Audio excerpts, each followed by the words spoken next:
नमस्कार, आपण पाहताय लोकराज्य न्यूज 24। पाहुयात महत्त्वाची बातमी। गाडीची चावी न दिल्याच्या किरकोळ कारणावरून झालेल्या वादात एका तरुणाने दुसऱ्याच्या छातीत जोरात ठोसा मारल्याने गंभीर जखमी झालेल्या तरुणाचा मृत्यू झाला।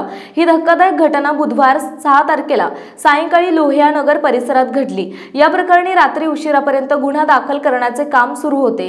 सागर राजू अवघडे वय 30 असे मृत्यू झालेल्या तरुणाचे नाव आहे। या प्रकरणी सूरज नंदू सकट वय 24 राहणार लोहियानगर याला खडक पोलिसांनी ताब्यात घेतले।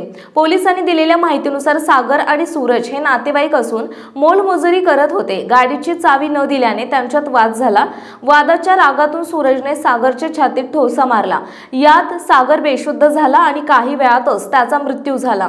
या प्रकरणी खडक पोलिसांनी गुन्हा दाखल करून सूरज याला ताब्यात घेतले असून पुढील तपास पोलीस निरीक्षक मनोज कुमार लोंढे यांच्या मार्गदर्शनाखाली सुरू आहे।